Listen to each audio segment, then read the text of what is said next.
Hello, we're back. We're back with another Dragon Plus live stream. With me, as is the want every other week, thankfully, is Jeremy Crawford. Hi, everyone. Jeremy Crawford, the lead rules designer of Dungeons & Dragons, lead designer of the Player's Handbook, and the game's managing editor. So welcome back, Jeremy. Thank you. It's good to be back. We both probably have some bags under our eyes yes. from this past weekend. Because we were, for those of you who don't know, we were at TwitchCon, and we flew back yesterday, and yeah, I'm feeling it. Yes, yeah, it was a good con. It was a fun con. As always, you survive a little bit of the noise and the excitement of it all, and then there's like, oh, now time to crash. Yes. But here we are, and you came in. We were just saying before the show, you didn't even take any time off. You came in today, so that I wouldn't be left in the. Because Bart, I could not leave you here to sit alone answering today's questions, because today is a question and answer episode. Yes, so we've mentioned this the last few episodes. We've been working diligently on our Extra Life adventure. We've been going through the design of the powered armor for our adventure that will be going up on the DM's Guild, I want to say on or around November 9th. You can look for it at the DM's Guild. One of the questions actually was, will it make it into D&D Beyond, like the Turtle package? The plan at the moment is yes. We will look to get that into D&D Beyond and possibly, I want to say Roll20 as well. So we'll look at some of those other options for you. But during those past episodes, we've asked for your questions. We've answered very few of them. And so today we wanted to actually answer your questions. So as promised, though, we have compiled them from the past chat experiences. If you do have a question for Jeremy for today, please do put it in chat, preface it with question, and one of the moderators, Lauren, I believe is there as well, will be collecting those as well. So before we begin, what will you be doing tonight at Seattle Town Hall? I have my preamble questions as the questions come in. So tonight at the Seattle Town Hall, we will be talking about, in fact, we have a prop, this amazing book. It's a heavy prop. Art and Arcana, a visual history of Dungeons and Dragons. If you look carefully through this book, there's even at least one photograph in which my mug appears, and I don't mean my coffee mug, I mean my face. Awesome. My coffee mug is also here. We'll be talking about not only this book, but also the history of D&D, and it should be a lot of fun. We're going to get to, as a part of the talk, look at some of the great art that is gathered in this book that goes all the way back to the game's beginnings in the 70s, and then stretches forward to today, and includes art in it from 5th edition. And Arcana. Yes. But yes, the writers, the creators were at TwitchCon as well. They ran a panel about the book.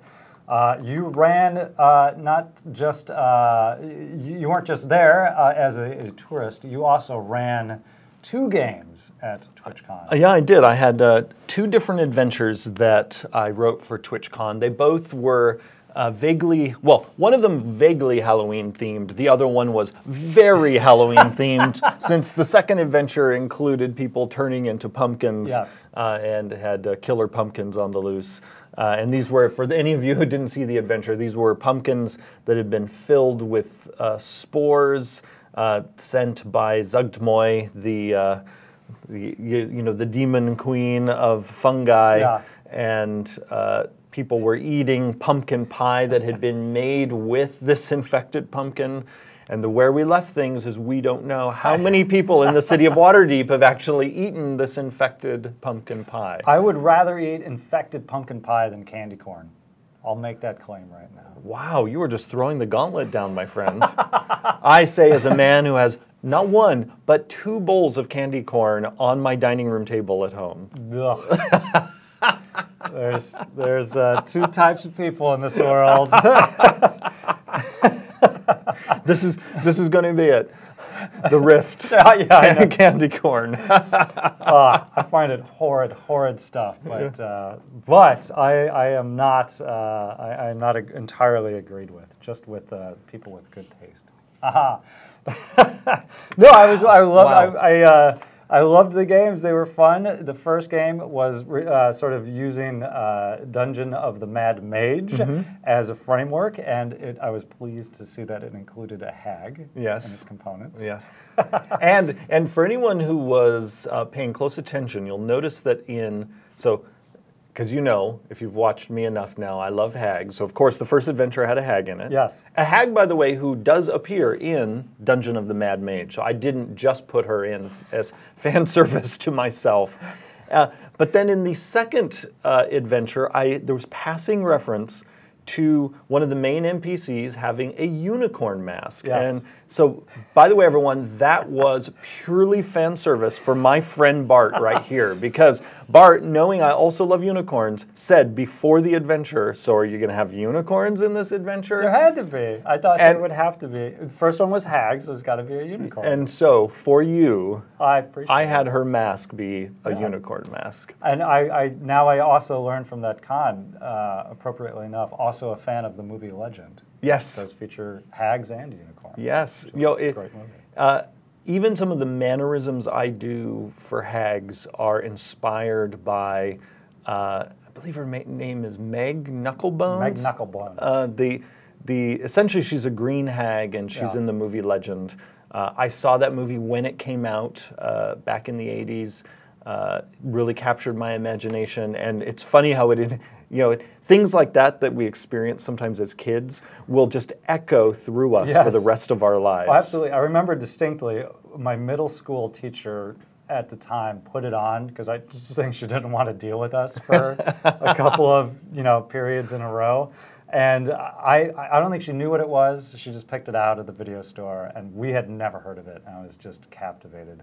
I don't know if the rest of the class was as into it as I was, but I thought, this is the greatest. Well, what's funny is looking at some of the early paintings for that film, it does feature the unicorns and Tom Cruise. So I could see a middle school teacher thinking, this is a great movie for kids. Yeah. Not knowing that essentially they're now going to be babysat by the Lord of Darkness. Right. Who, played fabulously by Tim Curry, who in many ways is the actual main character of that movie. There's a scene of somebody getting chopped up in the kitchens of hell and all these horrible things. Like, oh my Lord. Hey kids, here's how you're going to spend the next few class sessions. What will you? I've got a couple more questions here, just to as appetizers. What will you be, or what was your favorite Halloween costume? Oh, let's see. It would be. It's a tie between when I was in kindergarten and I went as a witch, wearing a hat and a dress that my mother sewed for me. Wow. She is a good sport. I said I want to be a witch, and she went for it. Nice. Then years later, I said I want to be a wizard, and she made me a pointed hat and a robe again, and I had a big. She didn't repurpose the witch outfit. No. She had to it was the wrong color. Yeah. My witch outfit was black. My wizard outfit, I think, was purple. Yes. Yeah. It's like when we bought our house, I had to repaint it because it had an orange wall, but apparently it was the wrong orange and the wrong wall, the accent wall. I thought, are you kidding me? And P.S., I referred to the black one as a dress and the purple one as a robe. They were the same. Right. I always think it's funny. These distinctions we make, like between dolls and action figures. Oh, yes. It's like, I hate to break it to anyone who hasn't figured this out, they're the same thing. I played with a hell of a lot of action figures as a kid. Yeah, those were dolls, my friend. My office at home is filled with them at the moment. Yeah. We also talked about, I always ask what you currently read. You were mentioning the Song of Achilles. Do you have a favorite myth or mythological figure? And I pulled out the old legends and lore. Speaking of art from the game, I can't tell you how many times I copied Odin on the cover of this for my character. I love that Jeff Easley painting. Yes. So I am a passionate student of mythology, there are things I love in every myth tradition that I've encountered, Yes. whether it's a European myth tradition, a North American myth tradition, an Asian myth tradition, an African myth tradition. Every one I've delved into, I have found inspiration in, not only for my D&D storytelling, but just as a human, because so often these myths have powerful things to say about us as humans, about the natural world, about how ancient peoples viewed the world around them. So most recently, I've been on a Greek mythology kick. I've mentioned on the show before the amazing book, Orpheus, The Song of Life. Well, I just finished another amazing book, which I confessed on Twitter yesterday that it made me cry. So I was the guy on the plane yesterday with a napkin dabbing tears on my cheeks. One of the greatest accomplishments, I will say, of the Song of Achilles is it manages to actually have a twist at the end of a tale that is approaching 3,000 years old. So kudos to Madeline Miller, the author, for pulling that off and for telling such a moving story. Any guess what Achilles' armor class would be in Legends of Norse? Oh boy, so that's first edition. Yes. And so for anyone who doesn't know, in first edition D&D, you wanted a lower armor class rather than a high armor class. Yes. So let's see, did Achilles have maybe AC 0? AC 0. What? Well done. It is AC 0. Nice, nice. And I know it sounds counterintuitive to anyone who didn't play first edition, but AC 0 is awesome. And final question, I'm putting the answer up here on my Post-it. Oh, which I can't read from here. Can't read. What is the best dinosaur? The Triceratops. Oh, I'm sorry. Stegosaurus. The Stegosaurus. I don't Wait, know why now, somebody... so twice in one episode. First it was candy corn. Now you were going down the path of the Stegosaurus. I went down the path of the Triceratops. Bart, what is happening to us? This is just empirical, not fact. Somebody asked that on social media. Like, nobody asks adults what's their favorite dinosaur. Yeah. They should. Mine has always been the Triceratops. Why is it? They just look cool? Yeah, just the horns, the shield. Plus, especially back when I was a kid, so often the Tyrannosaurus Rex was portrayed as sort of the villain. Yes. And in a lot of early cartoons and stop on animation sort of things, the Triceratops was often the dinosaur that bravely went up against that mean Tyrannosaurus Rex. Yeah. So I was always rooting for that brave Triceratops, sort of like a knight, you know, with its shield or helmet, depending on how you want to imagine. It's just strange how it evolves that way. Like, oh my God, there's horrible predators. Well, I'll evolve a shield and horns and just face it so it can't get me. Yeah. Like, I don't know how it incrementally gets to that stage, but it's amazing that it does. Yeah. Well, thank you for bearing with me. I'll forego some of my other goofball questions and get to your questions because you have been asking them, and I appreciate that. And in the interest of getting to a couple that you've asked now, as a thanks for viewers tuning in, Backdoor Shady Dealer, what's the longest campaign you've played as a character, and what level did you get to? Ooh, good question. Let's see, I've been in so many campaigns. I think the longest running one was the 4th edition campaign that I played in that Chris Perkins ran, because we played for 4 or 5 years. Yeah. And I think we got all the way to level 30, which was 4th edition's version of level 20. Right. Because 4th stretched the levels out and took the 20 levels of every other edition and stretched them out over 30. Yeah. So yeah, we made it all the way from first level to the level cap.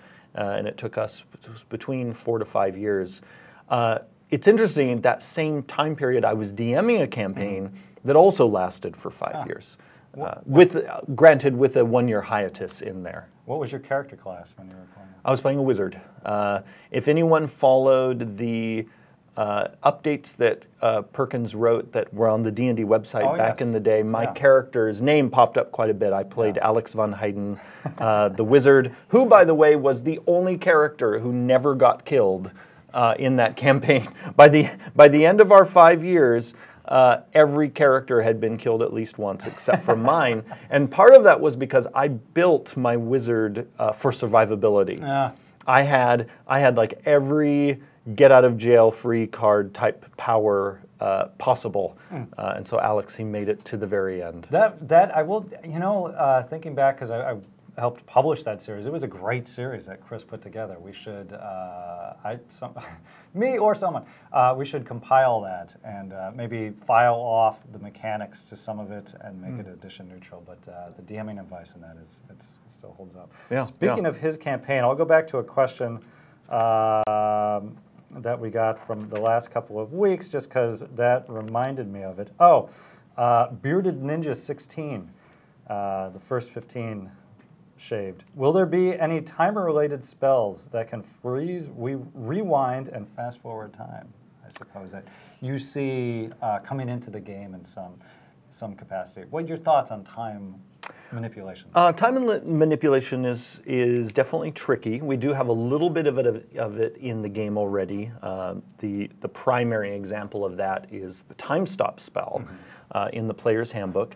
I could see us exploring a bit more of that if in a future product we delved deeper into psionic abilities. It would be particularly thematic for a scion-like character or a psionic-themed subclass in one of our existing classes to be able to manipulate time in various ways. Chronomancy has also been a thing in some previous editions of D&D, so there's definitely a possibility we could play more with that. But in the meantime, time stop and haste and slow can all sort of give you the feel of that. Yeah. And then, as always, you can get the kind of magical feel you want of anything by using the wish spell.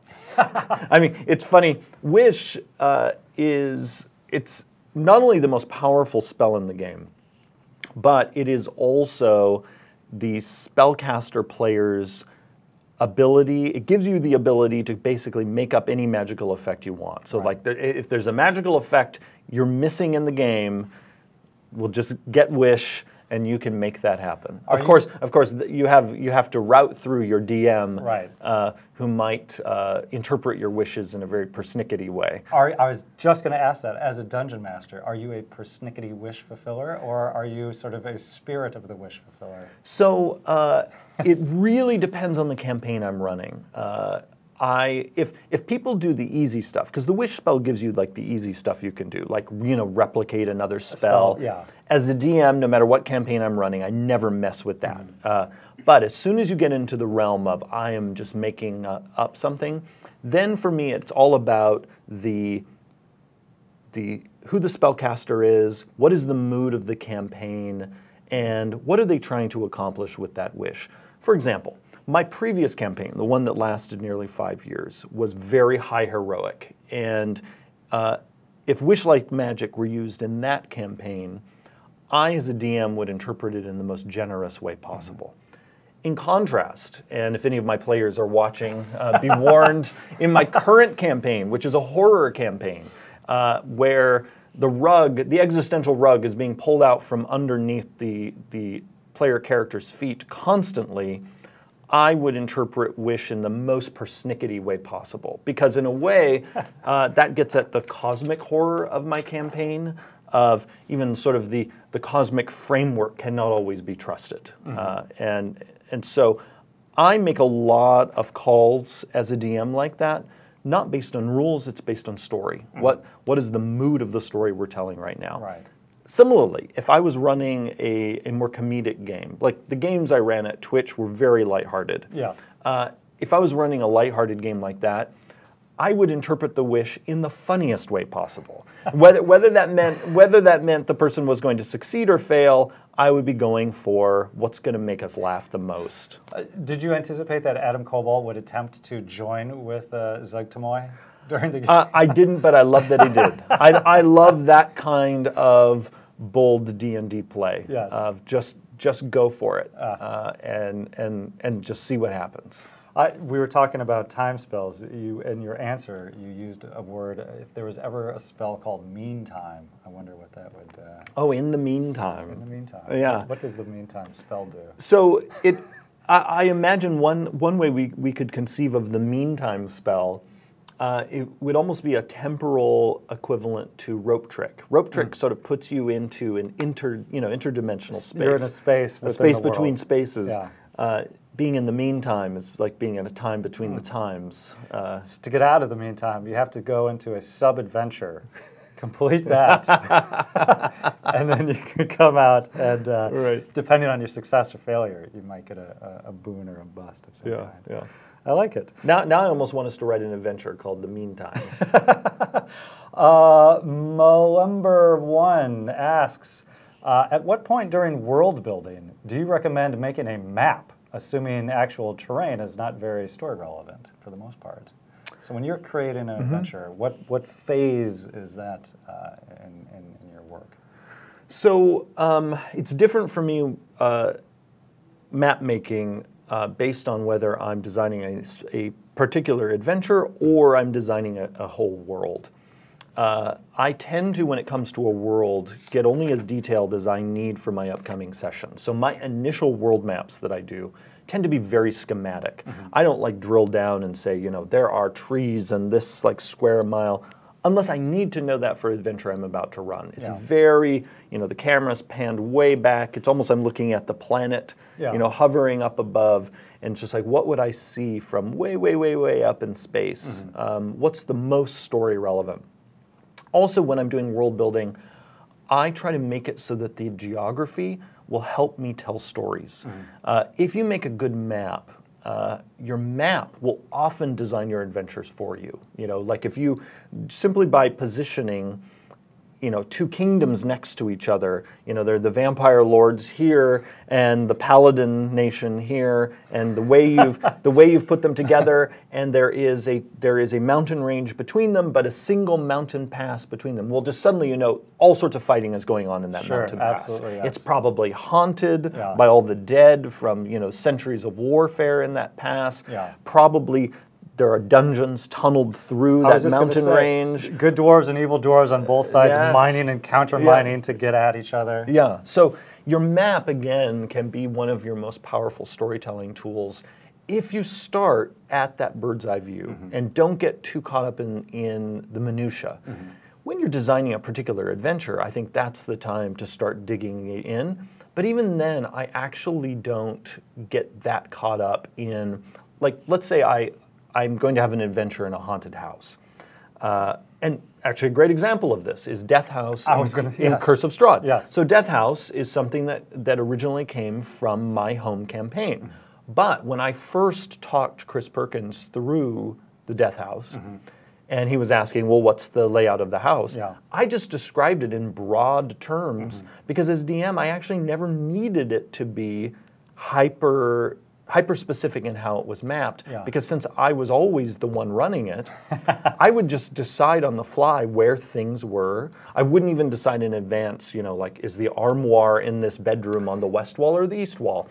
It's only if a person asks, I would say, it's on the east wall.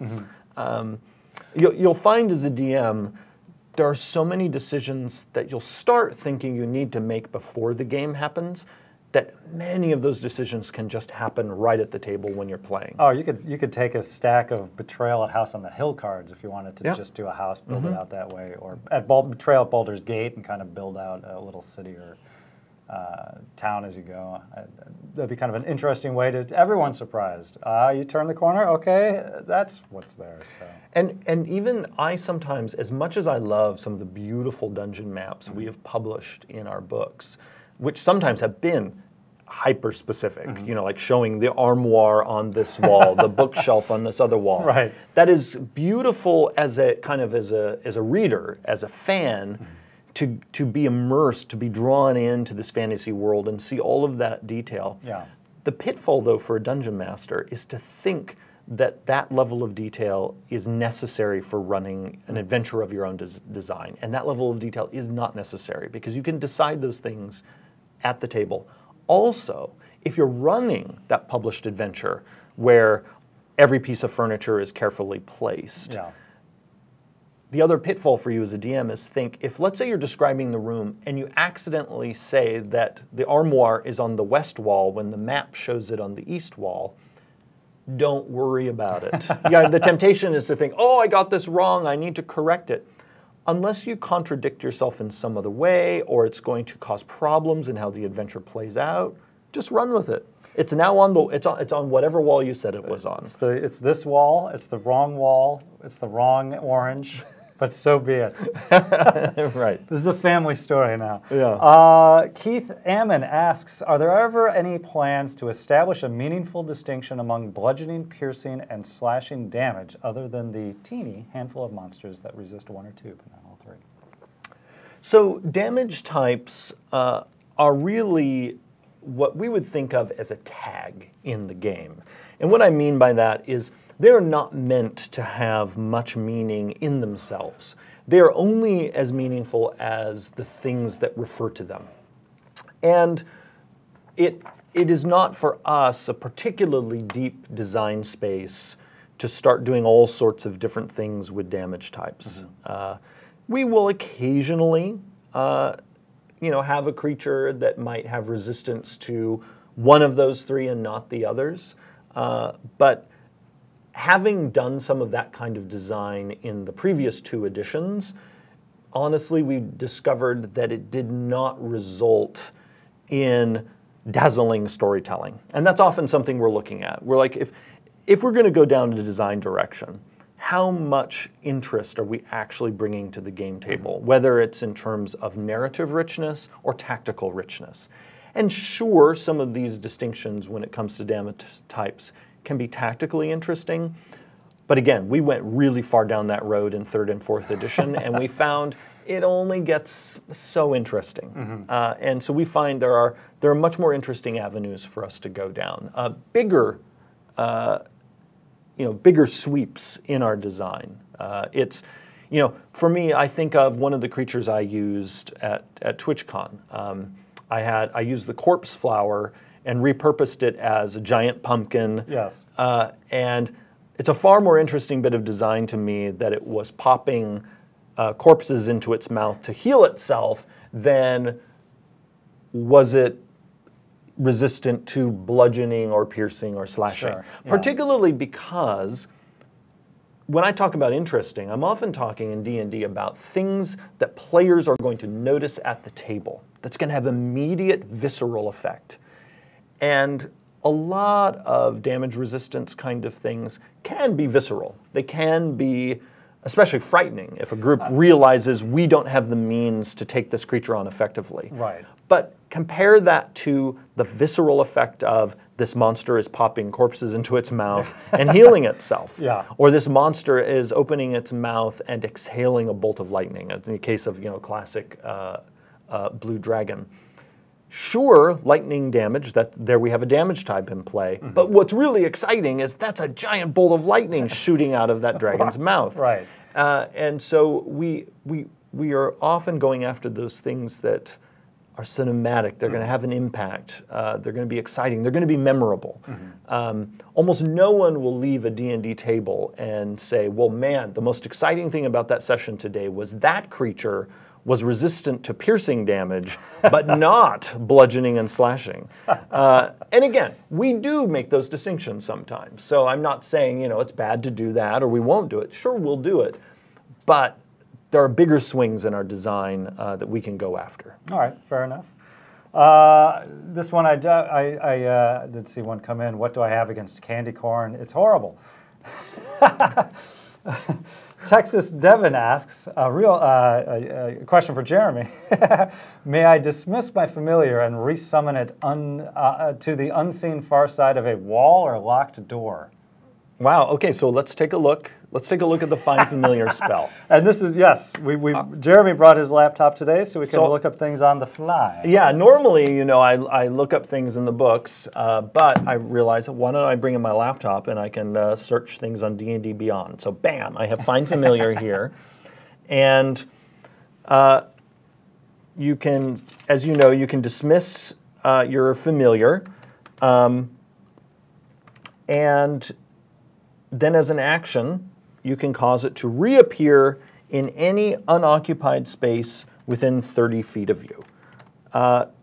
Strict reading of this, I would allow it to appear in any unoccupied space within 30 feet of you. It includes beyond a wall and whatnot. Someone might ask me, well, Jeremy, what about the rules on spell targeting that say, hey, the target of a spell, there must be a clear path to it. Right. The target can't be behind total cover unless the spell says otherwise. Yeah. Here, though, we're not talking about the targeting of the spell. The targeting of the spell is back when you first created the familiar within its original 10-foot range. This resummoning, all the spell says is it has to be any unoccupied space within 30 feet of you. So could I go to the bank and summon my familiar behind the vault? As a DM, I would allow it. Ah.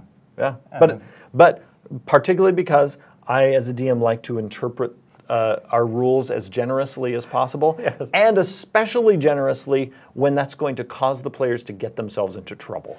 Because what you just described, someone might think, wow, that's broken. And as a DM, I think of that, I'm like, ooh, delicious. Because chaos is going to ensue, story time is coming. The guards must know this, so what have they placed in the vault that watches for things teleporting in? And what happens when my familiar gets absconded with? Right. Yeah. Well, and also familiars are not particularly resilient, so there's risk involved. I would also like to see the familiar just take the money and run, too. At what point do they decide to break ranks and just take off? We've got some other questions come in. Let's see. This one I kind of thought was funny from a couple sessions ago. Zardman asks, how many of your rules questions that you get can be solved by grammar and syntax? So many rules questions, I mean, a lot of them come down to looking things up in the books. And I do also get asked sometimes if I get tired of pointing people to the books. And I really don't, because A, these books are long. B, there are people constantly coming to D&D for the first time. And C, I really love to encourage people to go to the books, teach themselves, learn to fish, so that then they can catch all the fish themselves. Yes.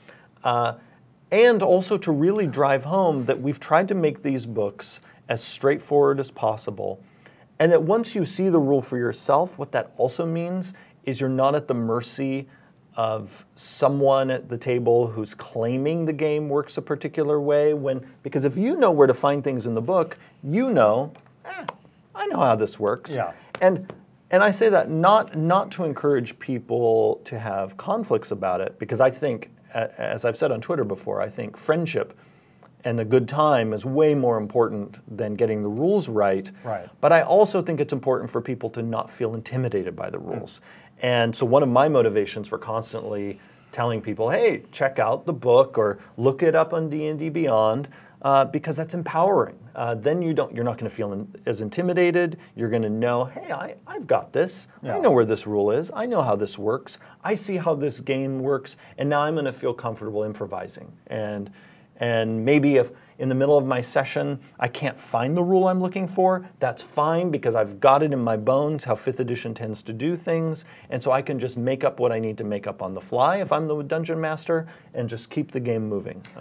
We just came out of TwitchCon, so I would add, and we've had this conversation before, one of the things that live streaming has also helped with the game is to help demystify some of the complexity of the rules, to showcase them in action, and I wouldn't say as importantly, but to showcase sort of the wide spectrum of their application in a way where it's okay for dungeon masters to miss a rule, to get it wrong, to change it outright for the sake of pacing, for the sake of their game, and for folks watching live streams to see that this all takes place, that there's a huge variety of dungeon mastering styles, and to feel less intimidated to sit behind the screen themselves. Yeah, and I always love it when people get to see how many different ways there are to play and enjoy D&D.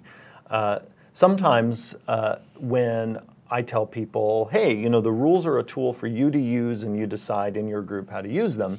Sometimes that gets interpreted, and I would say misinterpreted, as me saying the rules don't matter. I actually think, partly because it's my job to make the rules, I think they matter a lot. But your group decides how important all those details are to you. Yeah. And so if you're a group that really loves using the rules as written, do it, enjoy it. You're not playing D&D wrong. Similarly, if you're a group that plays fast and loose, you're not playing D&D wrong. The main test on whether you're playing D&D correctly is, did you all have a good time? Are you playing it in a way that feels natural for the group of people that you play with? Great example of this is if anyone watched the Dice Camera Action show on the final day of TwitchCon. A wildly entertaining show. Mm-hmm. I was sitting in the front row watching it. I had a great time watching it, and half the time I was giggling at how wrong most of the rules were. Because anyone who knows the rules well will know that most of the time sneak attack was not being used correctly. Count Strahd von Zarovich was somehow subjected to hold person, which actually has no effect on undead creatures. There was actually rule after rule after rule that was missing the mark. But here's the thing. I, the lead rules designer, was sitting in the front row watching that show, loving it, and I didn't care that rule after rule was like shooting off to the side and missing the target. And I didn't care because to that group of players up on that stage, they were playing the D&D they wanted to play, and they were clearly having a good time, and I was having a great time watching them. Right. And that's what matters. And if that particular version of the rule just becomes their way of playing it, because sometimes groups will actually end up having what I think of as emergent house rules. It's not a house rule anyone consciously made. Yeah. It's just essentially a rule has been gotten wrong so consistently that just becomes the house rule. Natural 20s. Yes. I think back in the day, they Yeah. didn't do anything special. Yeah. They weren't auto hits. It was just a 20 on your die. Yeah, and that's fine. It's not about, in D&D, it's not about being correct. Mm-hmm. It's about having a good time. Which does mean then, if in your group being correct is a part of your fun, mm-hmm. then go for it. Like sometimes I will DM convention games. Mm-hmm. Like this next week, I'll be at Gamehole Con in Madison, Wisconsin, mm-hmm. and I'll be running several 4-hour-long sessions of an adventure I designed. And one of the fun things for me at convention games is getting to meet different players and really getting a sense of what style of D&D do they like. If I find I'm with a group of players who really love to dig into the details of the rules, they really want to play the game, you know, exactly the way it's written in here, then that's how I'm going to DM for them. And we're going to, if everyone is just digging it, we're going to open up our players' handbooks together and really ponder how two-weapon fighting works. But if I'm with instead a group of people who they just want to laugh and have things moving quick, that's how I'm going to DM. And I morph as a DM based on the players I'm DMing for. And then it gets more complicated if you're doing a streamed game. Then you also have to get a sense of, well, what do I think the audience is going to want? And so again, we have an amazingly mutable game, and you can make it what you want it to be. And going back to the question, it sounds like ask the questions, like by all means. They might be in the book, they might not be, but you go ahead and ask. Find answers in multiple places, mm-hmm. including, again, going back to the live streams as well, is always an option that we recommend. I just had it. Oh, a Halloweeny question from Rough Gemlin. I love Halloween. Yes. How would you make unholy water? It's referenced as part of a ritual on Dragon Heist, but there's no real clear way to create it. Is it a reverse blessing, like making holy water, but evil? That would be a way to do it. You could make it in a way similar mm-hmm. To how holy water is made. Maybe you cast the Bane spell instead of Bless, and maybe it deals necrotic damage. You take holy water and drop in 1 candy corn. And the candy corn has to sit in the holy water for at least 24 hours. That's right. And then it becomes unholy water. But wait, that makes unholy water sound very appealing to me. No, it's not. You have to drink the whole thing of holy water. Now, you know what I like even more than candy corn? What's that? Those pumpkins, those little candy pumpkins. Oh, boy, you're digging deep into the bad Yum. no, like Yes. next you'll say the circus peanuts are good too. Oh, I kind of like circus Oh peanuts. my God. No, the correct answers are chunky, Raisinets, and Mounds bars. Wow, man. Top tier. I'm afraid I would have a mellow cream pumpkin any day over those. Wait, if I say it 3 times in quick succession, can I make you sick here on Twitch? That would be a meme that I do not want to bring to life. But moving on. Frog Wheeler asks, do you have any favorite, speaking of sort of optional rules and optional rules, do you have any favorite optional rules which you use in your game? So I've brought up in the past that I'm actually not big on having house rules as a DM.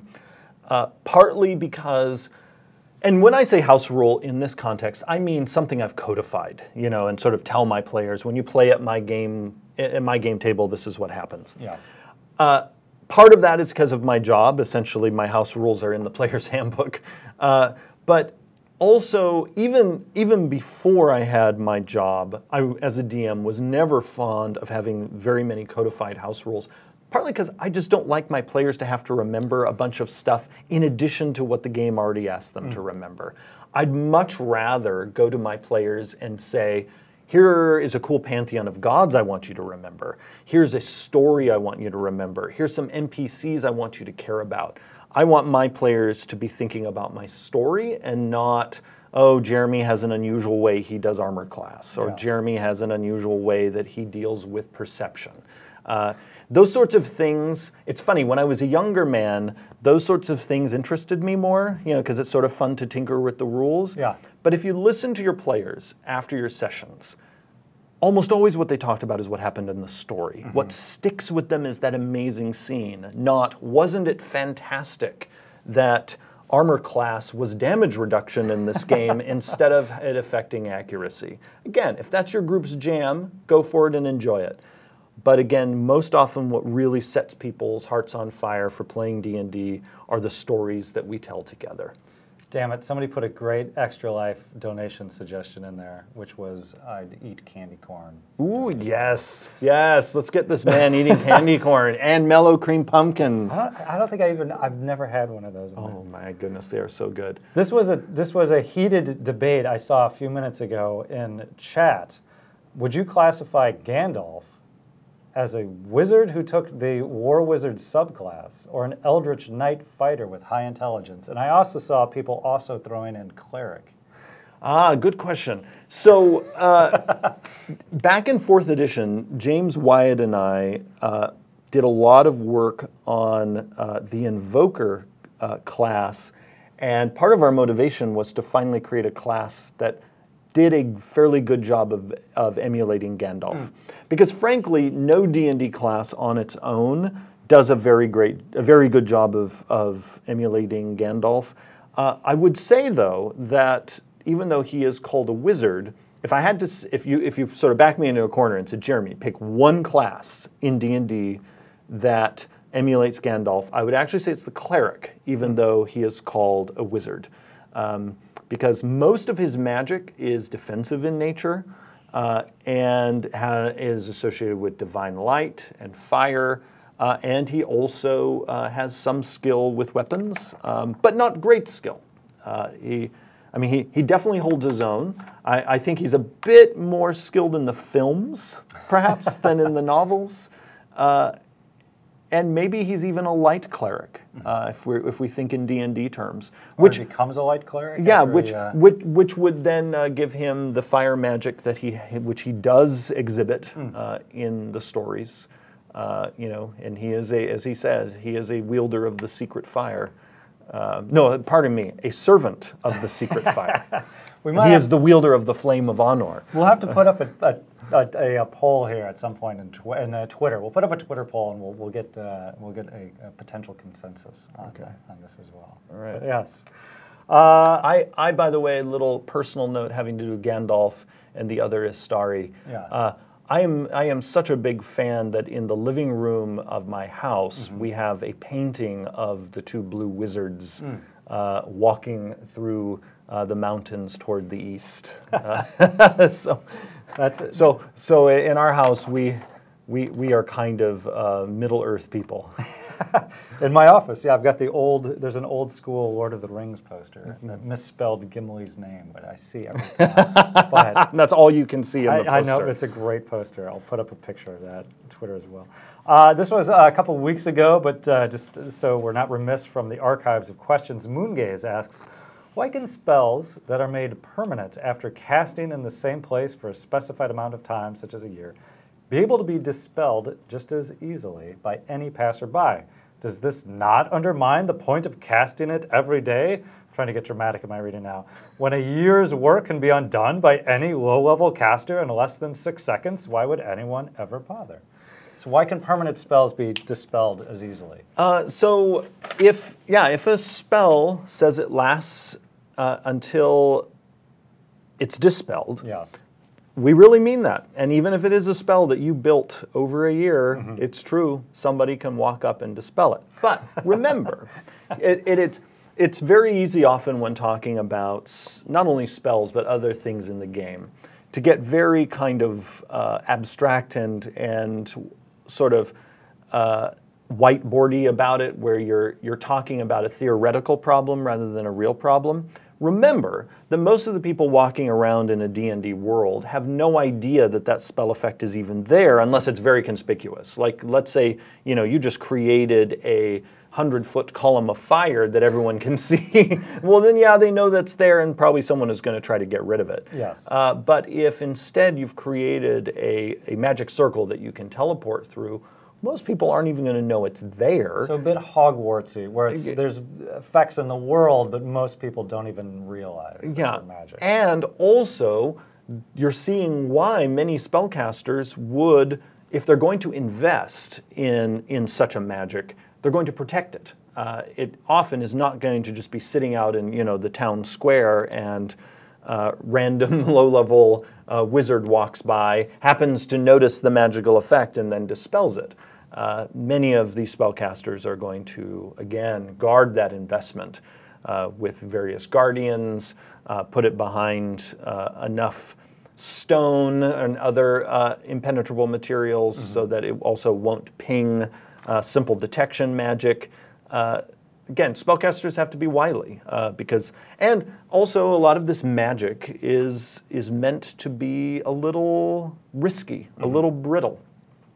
This is also why, though, we make a big deal in our adventures and in our world building when some ancient magic is undispellable and has lasted for millennia. It's at that point we're really driving home this is special. Magic that can last that long and resist being dispelled is the work of gods, or it is the work of ancient civilizations, like in the Forgotten Realms with Mythos, people who marshaled the magical might of sometimes hundreds of spellcasters to create this thing that can truly stand the test of time. I mean, that is a mighty, mighty work, not something that a typical spellcaster can pull off on their own. And so if you're just sort of casting a spell out of the player's handbook, it really is the intention that thing is delicate and can indeed be broken. King Benjamin 27 asks, watching Jeremy DM at TwitchCon was great. Would he possibly stream a campaign? Or what other streaming games might be coming up? So I do actually have some other games coming up that I can't say what they are yet, I don't think. But you will see more of me. I don't have a campaign that I stream right now, mostly because of time.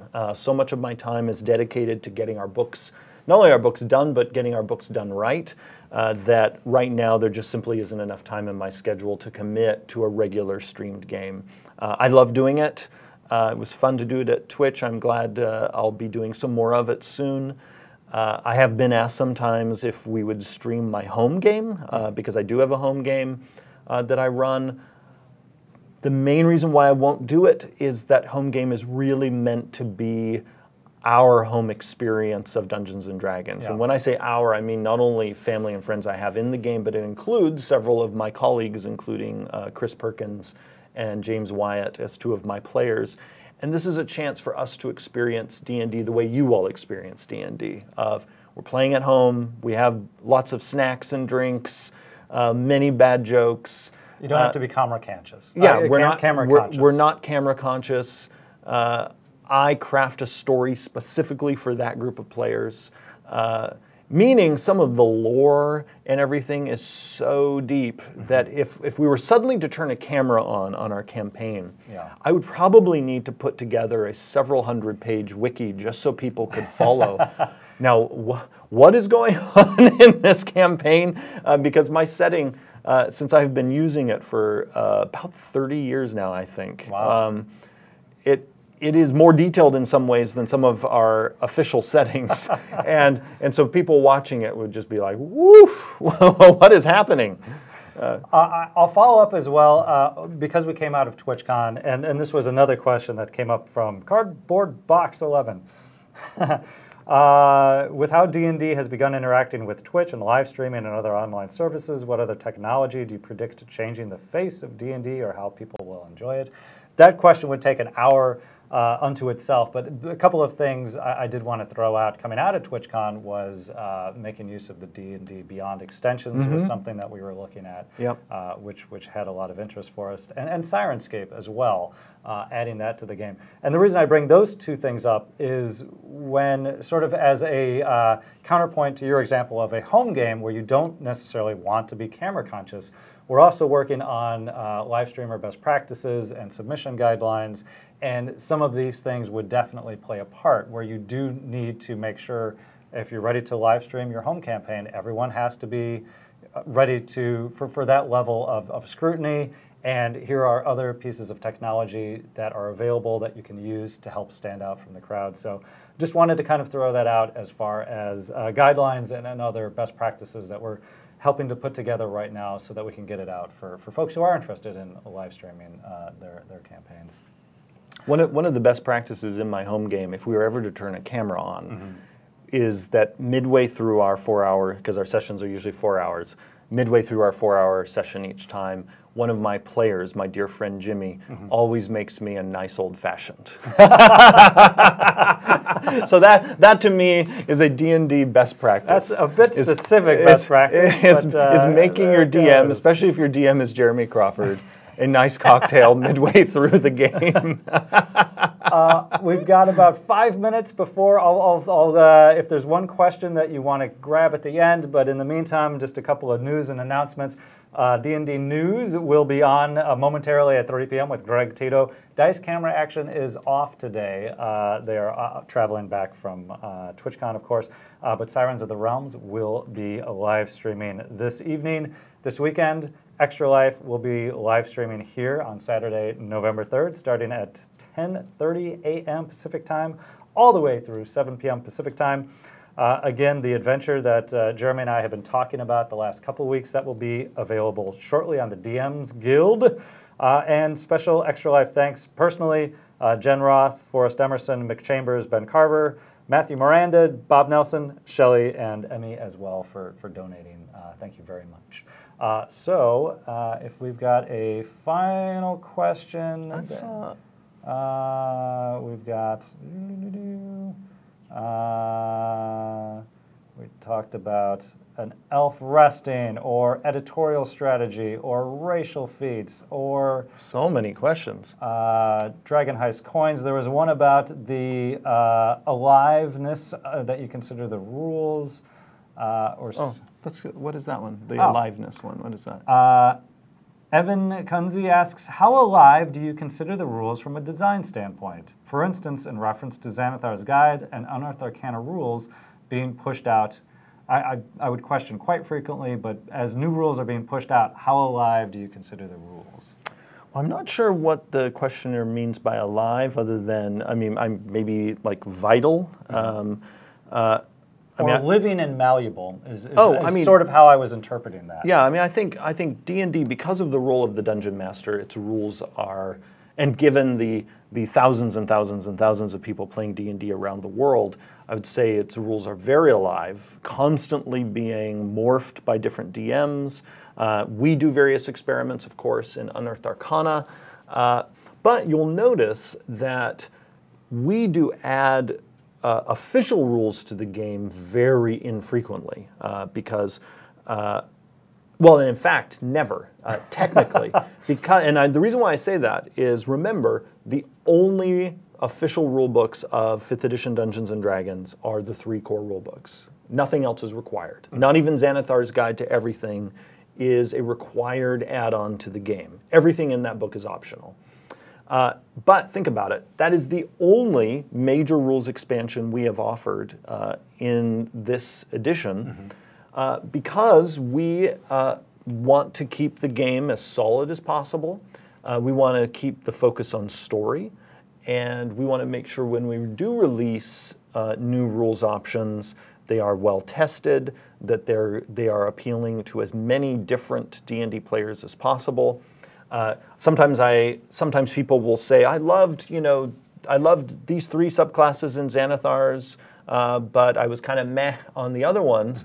But then we know, because of all the play testing we did and all the data we have, you might not like those other 6 or whatever the number is, but we know there are many people who love those 6 and are not crazy about the 3 you think are the best. Because again, D&D's audience is now so big and so diverse, we always want to make sure when we do, and when we did Xanathar's Guide, for instance, that we are providing something for almost everybody. But that always is going to mean not everything is for you, unless you happen to be someone kind of like me. Like, I'm an omnivorous D&D fan, and this has been true going all the way back to when I was a kid with 1st edition. Even if something was not something I was going to personally play or deploy as a DM, I find it all interesting as a DM and as a player, just to do D&D thought experiments. So in a way, I'm a very omnivorous D&D fan. I was going back to the beginning. As a kid, I liked coming home with a full bag of candy, even if I didn't like all of the candy in there. You still wanted to get as much and as many different kinds as you could. Yeah. But we consider the game to be very alive, and we want to keep it healthy, not just alive. Our goal all along with 5th edition, going back to the D&D Next playtest, is not just to create an edition of the game that is living in the sense of things are still coming out for it and many people are playing it. No, we want many people to be enjoying it. We want the game to be growing, and we want it to be healthy and not slowly being undermined by too many products, too many new official editions, which is also one of the reasons why we always remind people, like, Unearthed Arcana is not official. It's playtest content. Right. It's a long process to get something from that initial experimental state to the state we consider to be solid enough to put it out there as an official option. Because even when it's out, again, it's optional. Because we also want to keep, as a part of keeping the game healthy and vital, is making your entry point into it as straightforward as possible, which is why we insist on, it's just the player's handbook. As a player, that's it. Yeah. That's all you need. And even that, technically, you don't need if you're okay with the options we give to you for free in the basic rules. Right. Yeah, which are free right now. Yeah. Speaking of the basic rules, there will be a updated version of them coming to the website soon. Good to know. To coincide also with the errata documents we will be releasing for the core books, which then also coincides with the release of the core gift sets. The core book gift sets will include all of the latest corrections, and also all future printings of the books outside the gift sets will also include all of these corrections. All right. So we do our best to always make sure once we're ready to deploy any corrections to issues we have found in the books, we get those corrections into the physical books as quickly as we can. Sometimes it means because of print schedules, we sometimes have to wait a long time. Like we'll like know, oh, we've got to correct this and we need to wait a while. But yeah, there are a number of corrections coming for all 3 books, and within the next couple of weeks, we'll be releasing the errata. Now, should we go slightly over? So I think before people asked, it might have been with you or Greg Tito. Yes. I was asked what we did with the Ranger.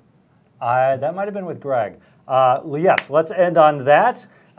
Before we do, before I am remiss, I'll just say thanks again for spending this last hour with us. It was a pleasure having Jeremy on. We'll have him on again in a couple of weeks.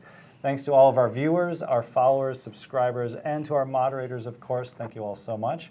And yes, please take us out. What happened to the Ranger? Okay, so I'll go into more detail because actually, by the time I'm back on the show, we'll be very close to the errata being out, or it will already be out. And then we can talk in more detail there. Because then you all watching will have the corrections in front of you, and you'll see specifically what I'm talking about. But the 2 things I'll talk about right now are 2 tweaks we've made in the Beastmaster subclass. And they're tweaks that we consider to be corrections.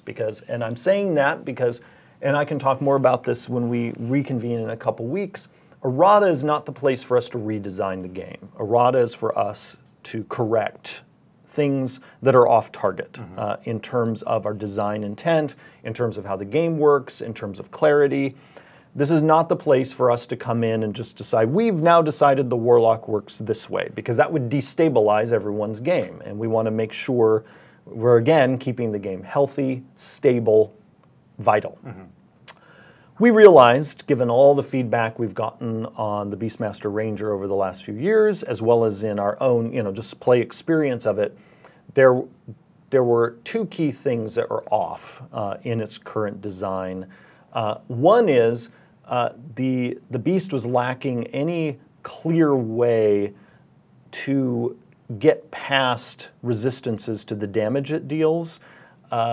And because there's no obvious way in the game for that beast to be able to have its attacks count as magical, to be able to damage many of the creatures that it might experience at higher level. Right. This is something we've dealt with in other classes. The Druid, gets a feature that deals with this issue. The Monk gets a feature that deals with it with their unarmed strikes. Most of our spellcasters don't have to worry about it because their spells bypass. And then weapon-focused classes like the Fighter often get past this either by getting a magic weapon or by finding a spellcaster who can cast magic weapon on their weapon. It sort of leaves the Beast in a gray area. So we considered that to be an error in the design because it was holding the Beast's effectiveness back in a way that was not intentional in our design. And so we have, in the errata, corrected that by giving the Beast, in its level progression, a feature just like the Druid and the Monks, where its attacks then are considered magical for the purposes of bypassing resistances to bludgeoning, piercing, and slashing damage. We also have made it so that the Beast, if you do not issue commands to it, because before, if you're not familiar with how the Beastmaster's companion works, if you issued it no commands, it just sort of stood there dumbly. And we said, if you drop, it will then do whatever it can to defend itself. Yeah. But we don't actually treat the other living creatures in the game in this way. It's an oddly specific thing that this one creature in the game just stands there like a statue unless it's issued a command. So that too was not intentional in our design, that it be entirely dependent on the Ranger's commands. Keeping in mind, it already can use its reaction without being commanded to do so.